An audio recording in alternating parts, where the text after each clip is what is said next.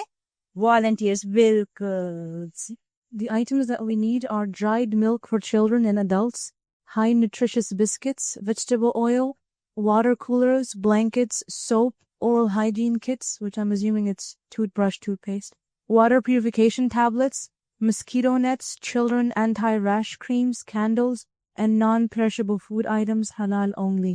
We're not accepting any old or used clothes items at the moment, so no clothes. Medicines میں جیسے pain colours وغیرہ یا anti biotics وغیرہ ہو سکتے, ریش creams, کیونکہ ماسکیٹوز بہت ہو گئے ہیں, اور اس سے پھر ریشز اور بیماریاں اس قسم کی پھیل رہی ہیں, تو اور سانپ کاٹ رہے ہیں لوگوں کو زمین سے نکل کر.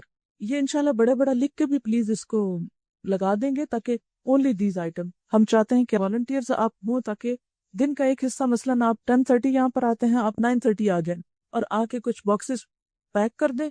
وہ کاؤنسلیٹ سے ہم کو ان کو اپروو کرا کے پھر PIA, کیونکہ ایک PIA جاتی فرائیڈے کو, تو ہم چاہیں گے کہ پرسوں کچھ بھیج سکیں, پھر سنڈے جاتی, پھر ٹیوزڈے جاتی, تو ان 3 دنوں کے, اور پھر اگلے ہفتے انشاءاللہ اسی طرح, تاکہ جتنا جمع ہوتا جائے وہ ہم ساتھ ساتھ بھیج دے جائیں, اور پھر آگے وہ ساتھ ساتھ وہاں سے تقسیم بھی اسی طرح ہوتا جائے. جزاکم اللہ خیر. اوکے, آگے چلتے ہیں. اعوذ باللہ من الشیطان الرجیم, بسم اللہ الرحمن الرحیم. ایک طرف انسان اللہ کے راستے میں دیتا ہے, اور دوسری طرف انسان کی حرص اپنا مال بڑھانے کی, اور اس کے لیے انسان کیا چاہتا ہے کہ جو اس کا مال ہے اس مال پر اس کو مزید مال مل جائے. لہذا جب وہ کسی کو کسی ضرورت میں قرض کے طور پر بھی دیتا ہے تو اس پر صرف دیا ہوا واپس نہیں لینا چاہتا, بلکہ بڑھا چڑھا کے لینا چاہتا ہے, جس کو سود کہا جاتا ہے. تو فرمایا الذین یأکلون الربا لا یقومون الا کما یقوم الذی یتخبطہ الشیطان من المس.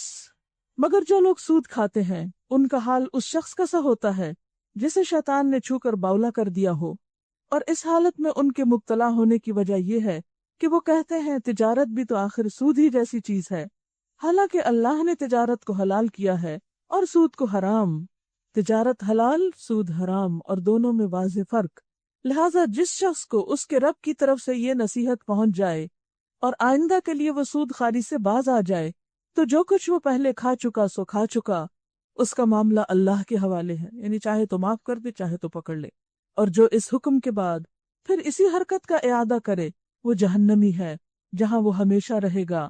اللہ سود کو مٹا دینا چاہتا ہے اور صدقات کو نشو نما دیتا ہے، اور اللہ کسی ناشکر بد عمل انسان کو پسند نہیں کرتا۔ ہاں جو لوگ ایمان لے آئیں اور نیک عمل کریں اور نماز قائم کریں اور زکوٰۃ دیں، ان کا اجر بے شک ان کے رب کے پاس ہے، اور ان کے لیے کسی خوف اور رنج کا موقع نہیں۔ اے لوگو جو ایمان لائے ہو، اللہ سے ڈرو، اور جو کچھ تمہارا سود لوگوں پر باقی رہ گیا ہے اسے چھوڑ دو، یعنی اگر کسی سے وصول کرنا ہے تو اس کو چھوڑ دو، اور اگر لے رہے ہو تو اس کو مت لو، اگر تم واقعی مومن ہو۔ لیکن اگر تم نے ایسا نہ کیا، باز نہ آئے، نہ رکے، تو آگاہ ہو جاؤ کہ اللہ اور اس کے رسول کی طرف سے تمہارے خلاف اعلان جنگ ہے۔ اللہ اور رسول سے کون لڑ سکتا ہے؟ اور اگر لڑے بھی تو کامیاب کون ہو سکتا ہے؟ اب بھی توبہ کر لو اور سود چھوڑ دو تو اپنا اصل سرمایہ لینے کے تم حقدار ہو۔ نہ تم ظلم کرو اور نہ تم پر ظلم کیا جائے۔ تمہارا قرض دار تنگ دست ہو تو ہاتھ کھلنے تک اسے مہلت دو، اور جو صدقہ کرو تو یہ تمہارے لیے زیادہ بہتر ہے اگر تم سمجھو۔ اس دن کی رسوائی اور مصیبت سے بچو جب تم اللہ کی طرف واپس ہوگے، وہاں ہر شخص کو اس کی کمائی ہوئی نیکی یا بدی کا پورا پورا بدلہ مل جائے گا، اور کسی پر ظلم ہرگز نہ ہوگا۔ اے لوگو جو ایمان لائے ہو، جب کسی مقرر مدت کے لیے تم آپس میں قرض کا لین دین کرو تو اسے لکھ لیا کرو۔ فریقین کے درمیان انصاف کے ساتھ ایک شخص دستاویز تحریر کرے جسے اللہ نے لکھنے پڑھنے کی قابلیت بخشی ہو، اسے لکھنے سے انکار نہ کرنا چاہیے۔ وہ لکھے اور املا وہ شخص کرائے، یعنی ڈکٹیٹ وہ کرائے جس پر حق آتا ہے، یعنی قرض لینے والا، اور اسے اللہ اپنے رب سے ڈرنا چاہیے کہ جو معاملہ طے ہوا ہو اس میں کوئی کمی بیشی نہ کرے۔ لیکن اگر قرض لینے والا خود نادان یا ضعیف ہو یا املا نہ کرا سکتا ہو تو اس کا ولی انصاف کے ساتھ املا کرائے، پھر اپنے مردوں میں سے 2 آدمیوں کی اس پر گواہی کرا لو، اور اگر 2 مرد نہ ہوں تو 1 مرد اور 2 عورتیں ہوں، تاکہ ایک بھول جائے تو دوسری اسے یاد دلا دے۔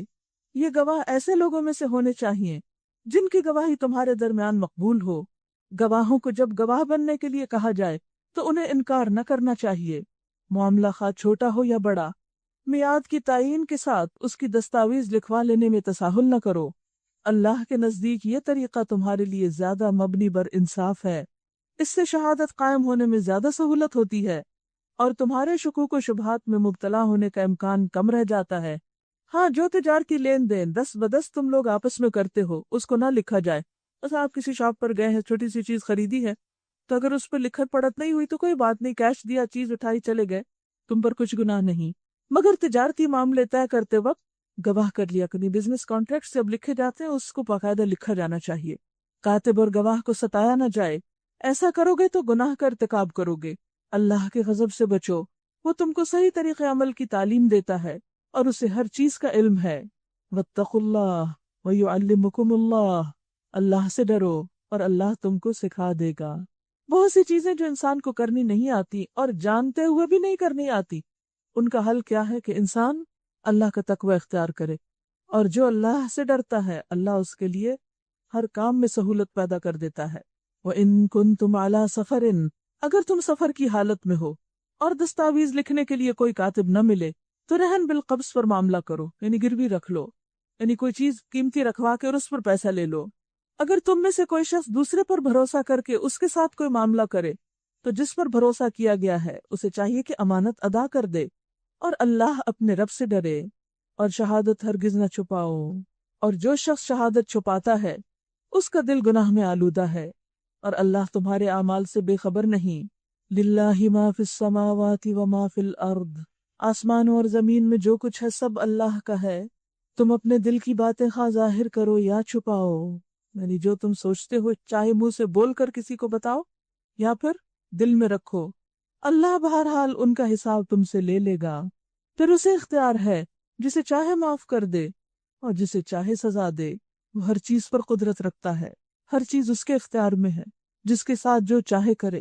انسان کا حق نہیں کہ وہ اس سے پوچھے کہ اس نے ایسا کیوں کیا، لا يسأل عما يفعل وهم يسألون، جو وہ کرتا ہے اس سے پوچھا نہیں جا سکتا لیکن وہ پوچھے گا جو کچھ لوگ کرتے ہیں۔ آمن الرسول بما انزل الیہ من ربہ والمؤمنون کل آمن باللہ وملائکتہ وکتبہ ورسلہ لا نفرق بین احد من رسلہ وقالوا سمعنا وأطعنا غفرانك ربنا وإليك المصير لا يكلف الله نفسا إلا وسعها لها ما كسبت وعليها ما اكتسبت ربنا لا تؤاخذنا إن نسينا أو أخطأنا ربنا ولا تحمل علينا إصرا كما حملته على الذين من قبلنا ربنا ولا تحملنا ما لا طاقة لنا به واعف عنا واغفر لنا وارحمنا انت مولانا فانصرنا علی القوم الکافرین۔ رسول اس ہدایت پر ایمان لے آیا جو اس کے رب کی طرف سے اس پر نازل ہوئی، اور جو لوگ اس رسول کے ماننے والے ہیں انہوں نے بھی اس ہدایت کو دل سے تسلیم کر لیا۔ یہ سب اللہ اور اس کے فرشتوں اور اس کی کتابوں اور اس کے رسولوں کو مانتے ہیں، اور ان کا قول یہ ہے کہ ہم اللہ کے رسولوں کو ایک دوسرے سے الگ نہیں کرتے، ہم نے حکم سنا اور اطاعت قبول کی، مالک ہم تجھ سے خطا بخشی کے طالب ہیں اور ہمیں تیری ہی طرف پلٹنا ہے۔ اللہ کسی جان پر اس کی قدرت سے بڑھ کر ذمہ داری کا بوجھ نہیں ڈالتا، ہر شخص نے جو نیکی کمائی ہے اس کا پھل اسی کے لیے ہے، اور جو بدی سمیٹی ہے اس کا وبال اسی پر ہے۔ ایمان لانے والو تم یوں دعا کیا کرو، اے ہمارے رب ہم سے بھول چوک میں جو قصور ہو جائیں ان پر ہمیں نہ پکڑنا، مالک ہم پر وہ بوجھ نہ ڈال جو تو نے ہم سے پہلے لوگوں پہ ڈالے تھے، پروردگار جس بوجھ کو اٹھانے کی طاقت ہم میں نہیں ہے وہ ہم پر نہ رکھ، ہمارے ساتھ نرمی کر، ہم سے درگزر فرما، ہم پر رحم کر، تو ہمارا مولا ہے، کافروں کے مقابلے میں ہماری مدد فرما، آمین۔ سورۃ البقرہ کی آخری آیات بھی بہت فضیلت والی ہیں۔ جو شخص رات کے وقت سونے سے قبل سورۃ بقرہ کی آخری 2 آیات پڑھے وہ رات بھر کے لیے اس کو کافی ہیں۔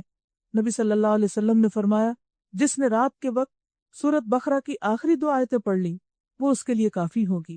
ایک اور حدیث میں ہے رسول اللہ صلی اللہ علیہ وسلم نے فرمایا اللہ تعالیٰ نے زمین و آسمان کی تخلیق سے 2000 سال پہلے ایک کتاب لکھی، یعنی جب زمین و آسمان نہیں بنے تھے اس سے بھی 2000 سال پہلے، اس میں 2 آیات اتاری جس پر سورۃ بقرہ ختم ہوتی ہے، یعنی یہ آیات بہت پہلے کی اللہ سبحانہ وتعالیٰ نے لکھ رکھی تھی۔ اگر یہ آیات مسلسل 3 رات تک پڑھی جائیں تو شیطان اس گھر کے قریب بھی نہیں پٹکے گا۔ اور آپ دیکھیں گھروں میں فتنے، فساد، لڑائیاں، جھگڑے کون ڈلواتا ہے؟ شیطان ہی تو ڈلواتا ہے۔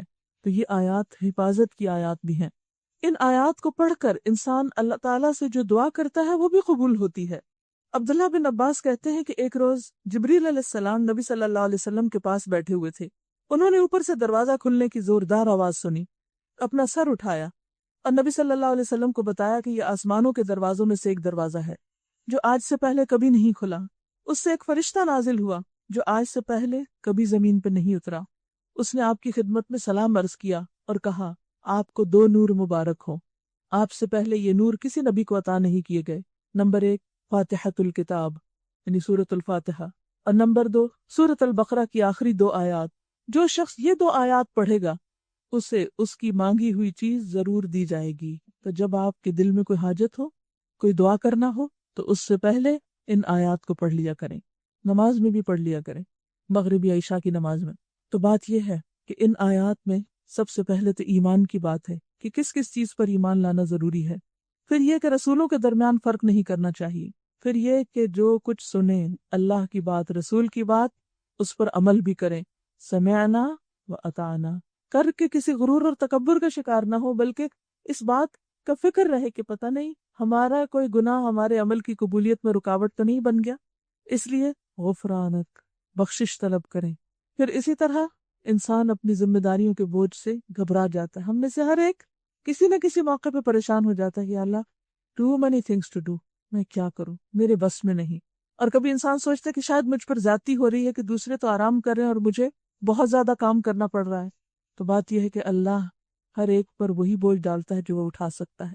تو جب بوجھ محسوس ہونے لگے تو ہمیشہ سوچا کریں اللہ نے مجھے اس کے لیے چنا ہے، اللہ نے مجھے اس قابل سمجھا ہے کہ میں یہ کر سکوں۔ مثلاً اگر کسی کو ایسے بچے مل گئے کہ جو عام بچوں کے مقابلے میں کمزور ہیں، بیمار ہیں، ہینڈی کیپ، اسپیشل بچے ہیں، تو اس پر پریشان نہ ہو، صبر کریں. اللہ کو پتا تھا کہ آپ ان کو سنبھال سکتے ہیں. اللہ نے آپ کو اس کام کے لیے چنا کیونکہ یہ بھی اس کی کریشن پلان کا ایک حصہ ہے. اسی طرح اگر آپ کو کوئی ایسا پروجیکٹ مل گیا، ایک تو تھا نا انسانوں کی طرف سے پروجیکٹس ملتے ہیں، اور ایک یہ ہے کہ اللہ نے آپ کو کسی خاص کام کے لیے چن لیا اور آپ کو اس کی سوچ بھی دی، اس کا طریقہ بھی سکھا دیا، اگرچہ وہ مشکل ہو کرنا، لیکن صبر کے ساتھ کرتے چلے جائیں. اور ہمیشہ بوجھ اور گھبراہٹ کے وقت یہ سنیں کہ یا اللہ تو نے مجھے اس کام کے لیے چنا.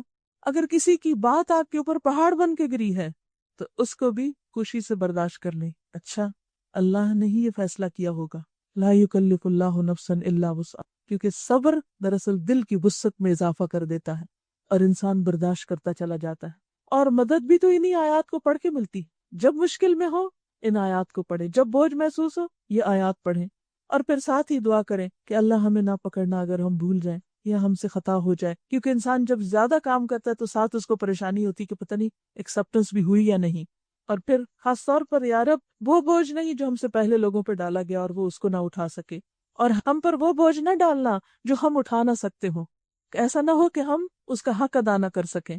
ہمارے ساتھ نرمی فرما، ہم سے درگزر فرما، ہمیں بخش دے، ہم پہ رحمت فرما. تو ہی تو ہمارا مولا ہے، تو ہی تو مددگار ہے، تو ہماری مدد فرما کافر قوم کے مقابلے میں. تو انشاءاللہ یہ آیات آپ کو حوصلہ بھی دیں گی، صبر بھی دیں گی، دعا کی قبولیت کا ذریعہ بھی بنے گی. لہٰذا ان آیات کو پڑھنا اپنا روزمرہ کا معمول بنا لیں اور بھولیں نہیں. اور اس کے ساتھ ہی سورۃ البقرہ اپنے اختتام کو پہنچی. نبی صلی اللہ علیہ وسلم نے فرمایا اپنے گھروں کو قبرستان نہ بناؤ، تمہارے گھر گریو یارڈ نہیں ہونے چاہیے، کیونکہ جس گھر میں سورۃ البقرہ پڑھی جائے اس گھر میں شیطان داخل نہیں ہوتا. فرمایا قرآن پڑھا کرو، وہ قیامت کے دن اپنے پڑھنے والوں کے لیے سفارش کرے گا. 2 روشن صورتوں کی تلاوت کرو، سورۃ البقرہ اور آل عمران. قیامت کے روز اس طرح قطار میں آئیں گی آگے پیچھے جیسے 2 بادل یا 2 سائبان ہیں، یا جیسے قطار میں اڑتے پرندوں کی 2 ٹولیاں ہیں. پڑھنے والوں کی طرف سے جھگڑا کریں گی. سورۃ البقرہ ضرور پڑھا کرو، اس کا پڑھنا باعث برکت ہے، اس کا چھوڑنا باعث حسرت ہے، اور جادوگر اس کا مقابلہ نہیں کر سکتے. یعنی جس گھر میں یہ پڑھی جائے وہاں برکت بھی ہوگی، شیطان بھی بھاگے گا اور جادو اثر نہیں کرے گا. بسم اللہ الرحمن الرحیم. الف لام میم. اللہ لا الہ الا ہو الحی القیوم. الف لام میم. اللہ وہ زندہ جاوید ہستی جو نظام کائنات کو سنبھالے ہوئے ہے، حقیقت میں اس کے سوا کوئی خدا نہیں. اس نے تم پر یہ کتاب نازل کی جو حق لے کر آئی ہے اور ان کتابوں کی تصدیق کر رہی ہے جو پہلے سے آئی ہوئی تھیں. اس سے پہلے وہ انسانوں کی ہدایت کے لیے تورات اور انجیل نازل کر چکا ہے، اور اس نے وہ کسوٹی اتاری ہے یعنی فرقان جو حق و باطل کا فرق دکھاتی ہے. اب جو لوگ اللہ کے احکام کو قبول کرنے سے انکار کریں ان کو یقیناً سخت سزا ملے گی. اللہ بے پناہ طاقت کا مالک اور برائی کا بدلہ دینے والا ہے. زمین و آسمان کی کوئی چیز اللہ سے چھپی ہوئی نہیں، کچھ بھی وہی تو ہے جو تمہاری ماں کے پیٹ میں تمہاری صورتیں جیسی چاہتا ہے بناتا ہے. اس زبردست حکمت والے کے سوا اور کوئی خدا نہیں. وہی خدا ہے جس نے تم پر یہ کتاب نازل کی ہے. اس کتاب میں 2 طرح کی آیات ہیں، ایک محکمات جو کتاب کی اصل بنیاد ہیں، اور دوسری متشابہات جن کا علم، جن کا معنی صرف اللہ کو معلوم ہے. مثلا عرش کی بات ہوئی تو ہمیں نہیں معلوم عرش کیسا ہے، کیفیت مجہول ہے، صرف اللہ کو معلوم ہے. اور اسی طرح جیسے الف لام میم، اس کا معنی اللہ ہی جانتا ہے. تو 2 طرح کی آیات ہیں. اب بات یہ ہے کہ قرآن تو ہدایت کے لیے آیا، تو محکمات کی سمجھ تو آتی ہے، متشابہات کیوں؟ وہ اس لیے کہ ہمارا امتحان ہو. فرما دیا کہ اسی طرح لوگوں کو بھی 2 رویے ہیں.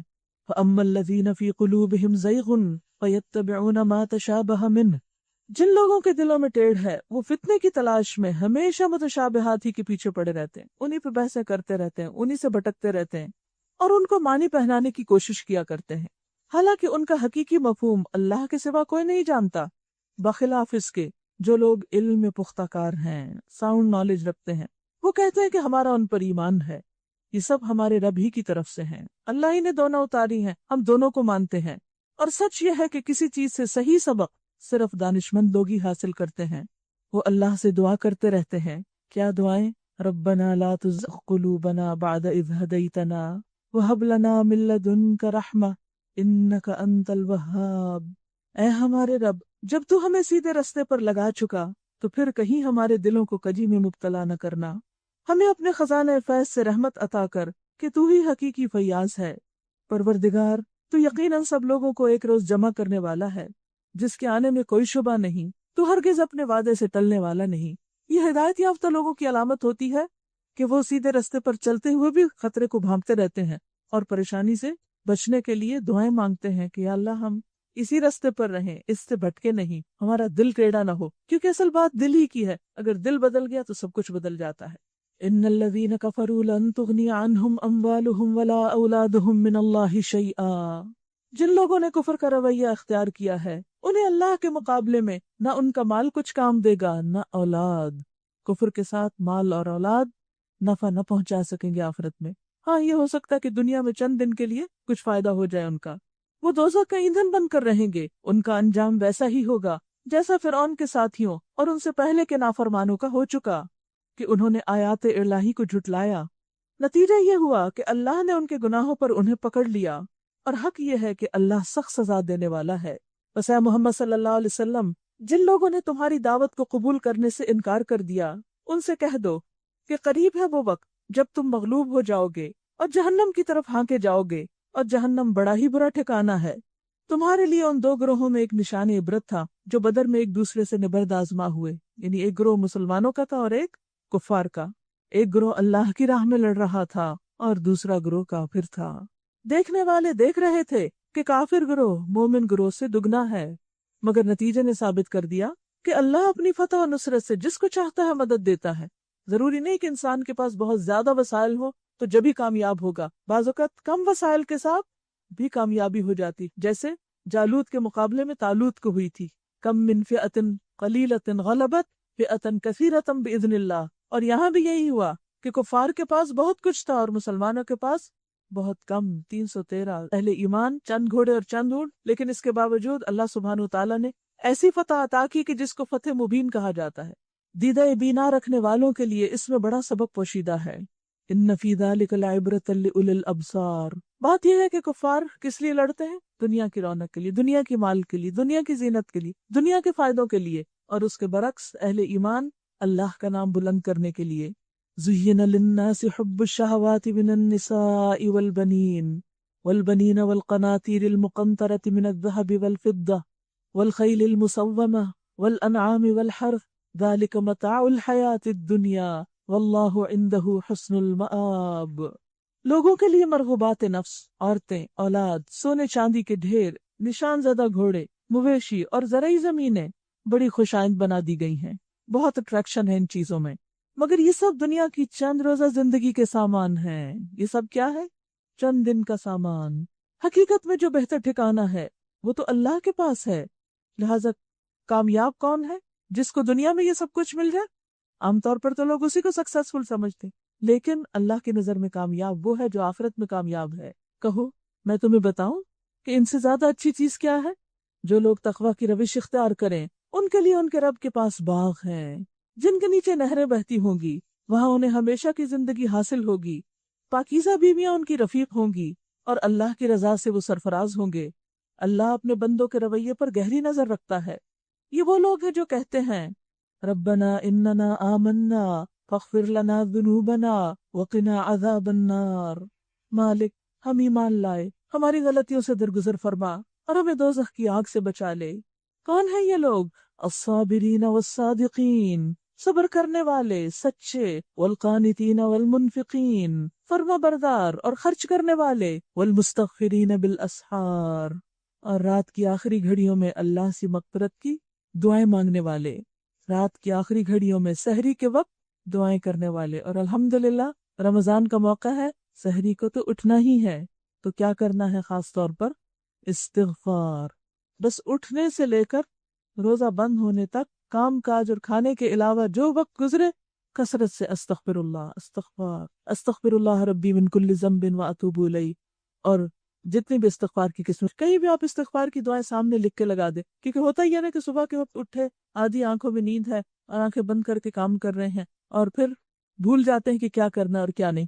تو آپ یہ بھی کر سکتے ہیں کہ اس طرح کا چھوٹا سا کارڈ، ایک چھوٹی سی پن لے کے آپ جہاں کچن میں کام کرتے ہیں وہاں پر آپ دیوار پہ لگا دیں.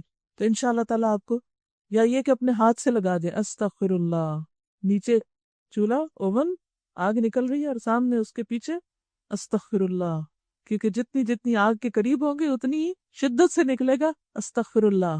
اور پھر گناہوں کو یاد کر کر کے یا اللہ یہ بھی معاف کر دے، یہ بھی معاف کر دے، یہ بھی معاف کر دے. اور آپ یقین کریں کہ سحری کا وقت، یہ تنہائی کا وقت ہوتا ہے، اس میں انسان کو وہ باتیں یاد آتی ہیں جو عام شور ہنگامے میں نہیں آتی. تو اس موقع سے خوب فائدہ اٹھائیں. باقی یہ ہے کہ ان آیات کی کافی ڈیٹیل تفصیل جو ہے وہ ایک لیکچر میں کی گئی ہے، اس کو آپ سن سکتے ہیں بہترین کی طرف. اور سورۃ البقرہ کی آخری آیات کی تفسیر ایک لیکچر میں ہے عرش کے خزانے سے. اور سود کے بارے میں بھی کیسٹ موجود ہے، سود حرام کیوں، کیونکہ جب بھی قرآن پڑھتے ہیں تو بات یاد آ جاتی ہے. اور روزے کے ساتھ ہو سکتا ہے اللہ کا ڈر ایسا دل میں آئے کہ ہم ایسے سارے کاموں سے باہر آ جائیں کہ جو اللہ اور اس کے رسول کے خلاف جنگ کی طرف لے جانے والے ہیں. اور دعائیں بھی کرنی چاہیے. دیکھیں جب ہم دعائیں کرتے ہیں نا تو سحری کو اسے استغفار کریں گے، کم ہی کسی کو یاد آئے گا کہ اس نے کبھی سود کا لین دین کیا تھا. آتا ہے کبھی یاد؟ خالی کسی کو آئے گا. اسی طرح اور بھی جو ایسے حرام کام ہیں، قرآن پڑھتے وقت جائزہ لیتے جا کر اچھا یہ مجھ میں نہیں، یہ ہے، یہ نہیں، جو ہے کہیں الحمدللہ یہ تو میں کرتی ہوں، اور جو نہیں کرتے اس کی لسٹ بناتے جائیں. اور ایک ایک چیز کے اوپر نام لے کے دعا کیا کریں کہ یا اللہ مجھے یہ کرنے کی توفیق دے. مثلا صدقہ کی آیات پڑھی ہیں، اگر دل نہیں کھل رہا تو کہیں یا اللہ مجھے توفیق دے، میرا دل کھلا کر دے، مجھے کرنا سکھا دے. پھر اسی طرح یہ صفات جو آئی ہیں الصابرین والصادقین، اگر ہیں یہ صفات تو ٹھیک ہے، یا اللہ اور بڑھا دے، استقامت دے، ربنا لا تزغ قلوبنا. اور اگر نہیں ہے تو یا اللہ میرے اندر صبر ڈال دے، میرے اندر صدق ڈال دے، میرے اندر عاجزی اور اطاعت ڈال دے، اپنی انفاق کی توفیق دے اور استغفار کی بھی پابندی کی توفیق دے. تو انشاءاللہ آپ دیکھیں گے کہ استغفار بہت سے گناہوں سے معافی کے ساتھ ساتھ بہت سے مصائب اور مشکلات سے نکلنے کا ذریعہ بھی ہے. کیونکہ حدیث میں آتا ہے کہ نبی صلی اللہ علیہ وسلم دن میں 70 سے زیادہ بار اللہ سبحانہ وتعالیٰ سے بخشش مانگتے تھے اور اس کے سامنے توبہ کرتے تھے. یہ دعا بھی بہت اچھی ہے، رب اغفر وارحم وانت خیر الراحمین. بہت ویرائٹی ہے استغفار میں بھی، جو دل سے نکلے، اصل وہ ہے. شہد اللہ انہ لا الہ الا ہو والملائکۃ واولو العلم قائما بالقسط لا الہ الا هو العزیز الحکیم. اللہ نے خود شہادت دی ہے کہ اس کے سوا کوئی الہ نہیں، اور یہی گواہی فرشتوں اور سب اہل علم نے بھی دی ہے. یہاں پر آپ دیکھیے کہ اہل علم کی گواہی کس کس کے ساتھ ہے؟ اللہ، فرشتوں اور اہل علم، تینوں کی گواہی کا یہاں ذکر کیا گیا ہے. اس سے بھی علم کی فضیلت پتہ چلتی کہ جو شخص علم حاصل کرتا ہے اس کا کتنا بڑا مقام ہے، کتنا بڑا درجہ ہے. اس لیے عمر کے کسی بھی حصے میں ہو، کسی بھی حال میں ہو، کچھ بھی کر رہے ہو، لیکن سیکھتے رہیے، موت تک سیکھتے رہیے. یہ بہت بڑا آنر اور شرف ہے. یہ آیت بہت خوبصورت آیت ہے جس سے بہت انکریجمنٹ ملتی ہے. شہد اللہ، پھر والملائکہ واولو العلم، اور کس بات کی گواہی؟ کہ اللہ انصاف پر قائم ہے. اس زبردست حکیم کے سوا فی الواقع کوئی خدا نہیں. اللہ کے نزدیک دین صرف اسلام ہے. ان الدین عند اللہ الاسلام. اس دین سے ہٹ کر جو مختلف طریقے ان لوگوں نے اختیار کیے جنہیں کتاب دی گئی تھی، ان کے اس طرز عمل کی کوئی وجہ اس کے سوا نہ تھی کہ انہوں نے علم آ جانے کے بعد آپس میں ایک دوسرے پر زیادتی کرنے کے لیے ایسا کیا، یعنی اختلافات کیے. اور جو کوئی اللہ کے احکام اور ہدایات کی اطاعت سے انکار کر دے، اللہ کو اس سے حساب لیتے کچھ دیر نہیں لگتی. اب اگر یہ لوگ تم سے جھگڑا کریں تو ان سے کہہ دو میں نے اور میرے پیروکاروں نے تو اللہ کے آگے سر تسلیم خم کر دیا. پھر اہل کتاب اور غیر اہل کتاب دونوں سے پوچھو کیا تم نے بھی اللہ کی اطاعت اور بندگی قبول کی؟ اسلمتم، کیا تم بھی مسلمان ہوتے ہو؟ فإن اسلموا فقد اهتدوا، اگر وہ مسلمان ہو گئے، اگر انہوں نے اپنا سر تسلیم خم کر دیا اللہ رسول کے سامنے تو وہ ہدایت پا گئے. اور اگر اس سے منہ موڑا تو تم پر صرف پیغام پہنچا دینے کی ذمہ داری تھی. آگے اللہ خود اپنے بندوں کے معاملات دیکھنے والا ہے. جو لوگ اللہ کے احکام اور ہدایات کو ماننے سے انکار کرتے ہیں اور اس کے پیغمبروں کو ناحق قتل کرتے ہیں، اور ایسے لوگوں کی جان کے درپے ہو جاتے ہیں جو خلق خدا میں سے عدل اور راستی کا حکم دینے کے لیے اٹھیں، ان کو دردناک سزا کی خوشخبری سنا دو. یہ وہ لوگ ہیں جن کے اعمال دنیا اور آخرت دونوں میں ضائع ہو گئے. یعنی کوئی شخص کتنی بڑی بڑی نیکیاں کرے، لیکن اگر وہ دین کی مخالفت کرتا ہے اور جو لوگ اللہ کی طرف بلاتے ہیں ان کی مخالفت کرتا ہے اور ان کی جان کے درپے ہے، تو ایسے شخص کی نماز، روزہ اور باقی نیکیاں قابل قبول نہیں۔ اور ایسا کیوں ہوتا ہے کہ ایک شخص دین پر بھی ہو اور پھر دین والوں کی جڑ کاٹے؟ وہ اللہ کی عبادت بھی کرتا اور اللہ کی عبادت کرنے والوں سے نفرت اور بغض رکھے؟ یہ پاسبل نہیں۔ لیکن اگر کوئی ایسا کرتا ہے تو وہ اپنے اعمال کی بربادی کے درپے ہے۔ ایسے لوگوں کے اعمال دنیا اور آخرت میں ضائع ہو گئے اور وہ کوئی مددگار نہ پائیں گے۔ اصل میں اشارہ اہل کتاب کی طرف ہے کہ انہوں نے ہر حق بات کہنے والے کا منہ بند کیا، حتیٰ کہ پیغمبروں کو بھی قتل کر دیا۔ جو انہیں کوئی نصیحت کرتا تھا اسی کے پیچھے پڑ جاتے تھے۔ آج بھی آپ دیکھیں کہ اگر آپ کسی کو کوئی اچھی بات بتاتے ہیں تو عموماً مخالفت ہوتی، تنقید ہوتی، اور بعض لوگ تو آپ کی جان کے درپے ہو جاتے ہیں۔ تم نے دیکھا نہیں کہ جن لوگوں کو کتاب کے علم میں سے کچھ حصہ ملا ان کا کیا حال ہے؟ اب پھر کچھ اہل کتاب کی باتیں ہوگی۔ انہیں جب کتاب الہی کی طرف بلایا جاتا ہے تاکہ وہ ان کے درمیان فیصلہ کرے تو ان میں سے ایک گروہ منہ موڑ جاتا ہے اور وہ اس فیصلے کی طرف سے آنے سے منہ پھیرتا ہے۔ یعنی اہل کتاب کو جب کتاب کی طرف بلایا جاتا ہے، قرآن مجید کی طرف بلایا جاتا ہے، تو وہ اس کی طرف آنا نہیں چاہتے، منہ موڑ جاتے ہیں۔ اور آپ دیکھیے کہ یہ اب صرف اہل کتاب کی بات تو نہیں، یہ تو بہت سے لوگ جو کہتے ہیں ہم قرآن کو مانتے ہیں پھر قرآن کی طرف نہیں آتے، اور اگر کہا جائے کہ قرآن کے فیصلے کی طرف آ جاؤ تو اس کو بھی قبول نہیں کرتے۔ ان کا طرز عمل یہ کیوں ہے؟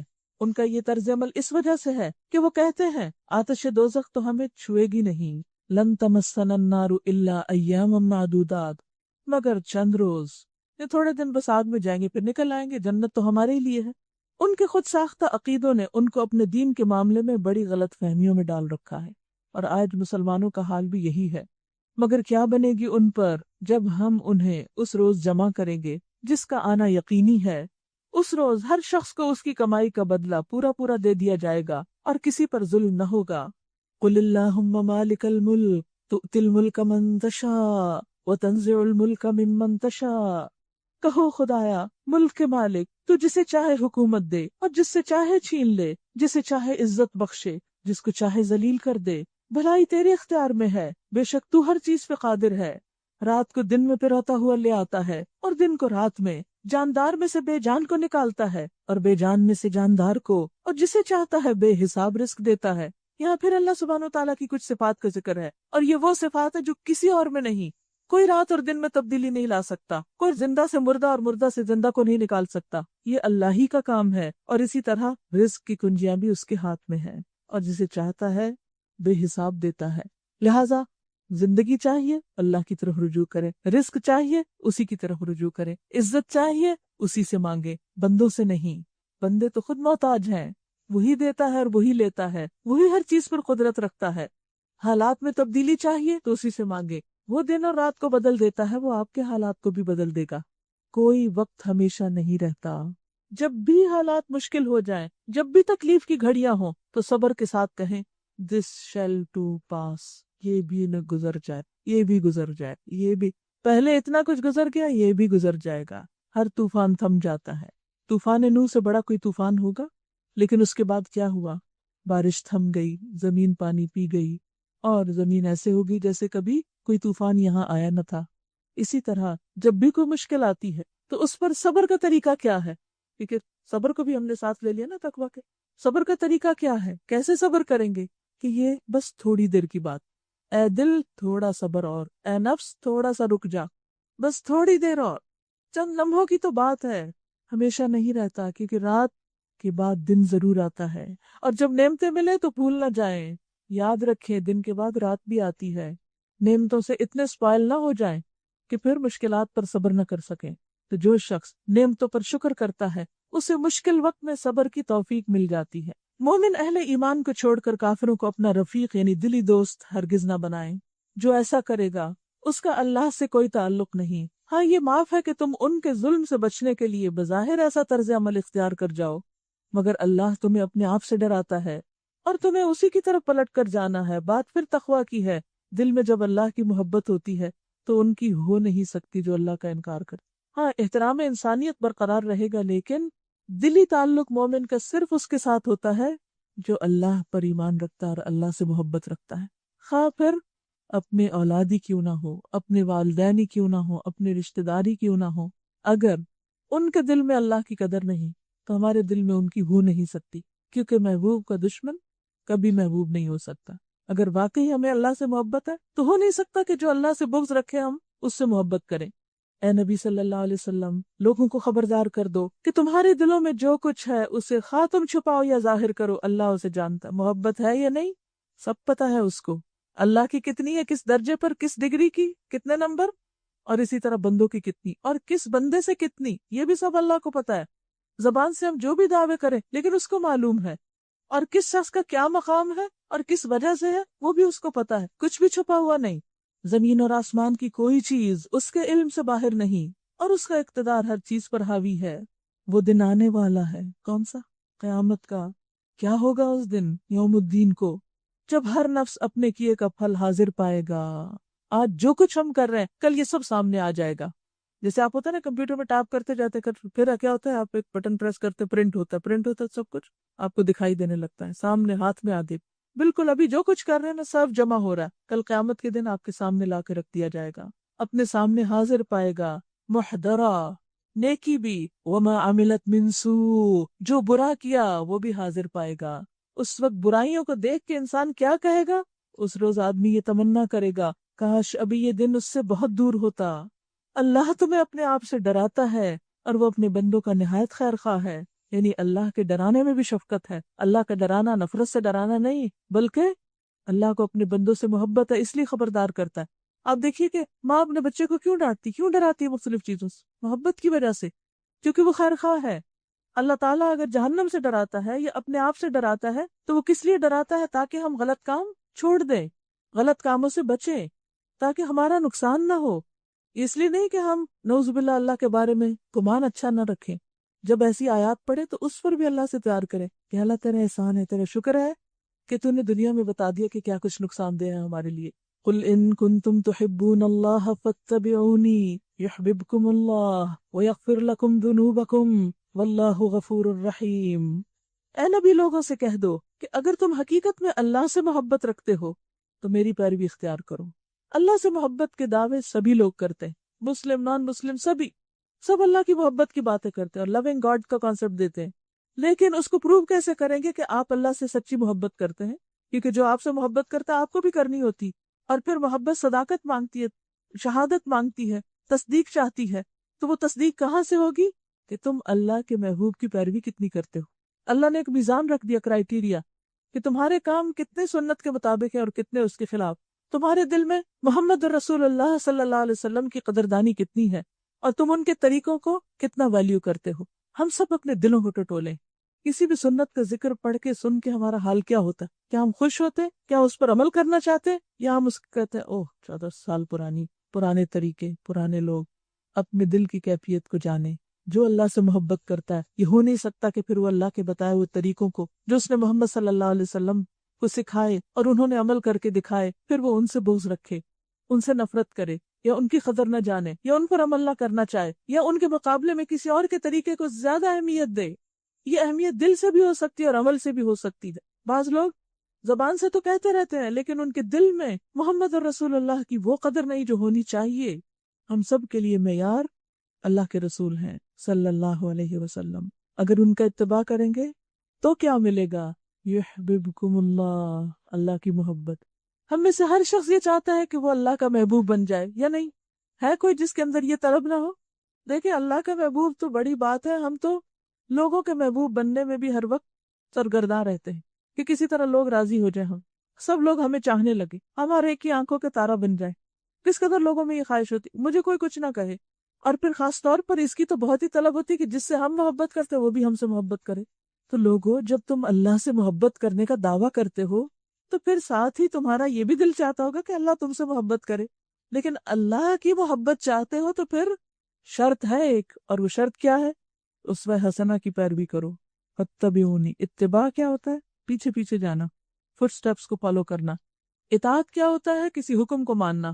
اتباع ہوتا ہے کہے بغیر سمجھ کے پیچھے چل پڑنا، کوئی نہ بھی کچھ کہے تب بھی سمجھ جانا کہ دوسرا کیا چاہتا ہے، اور یہ محبت کی زبان ہی سمجھاتی ہے انسان، اس کے بغیر نہیں سمجھ آتی۔ آپ نے دیکھا ہوگا دنیا میں جس سے آپ کو محبت ہوتی ہے یا آپ سے جس کو ہوتی ہے وہ آپ کی خاموشی کی زبان بھی سمجھتا ہے کہ آپ آج چپ کیوں ہیں، آج آپ کے چہرے کا رنگ کیوں بدلا ہوا ہے، وہ ساری کیفیات آپ کی سمجھتا ہے۔ لیکن اگر محبت نہ ہو تو 10 دفعہ کسی کو بات بتائی جائے تو بھی وہ یاد نہیں رکھتا۔ تو محبت انسان سے بہت کچھ کروا لیتی. جس کو شوق ہو وہ اللہ کا محبوب بن جائے، اسے پھر سنت رسول کا اتباع کرنا ہو. یہی طریقہ ہے. اپنے دن بھر کے اعمال کا جائزہ لیں. ایک چھوٹی سی کتاب ہے روزمرہ کی 1000 سنتیں.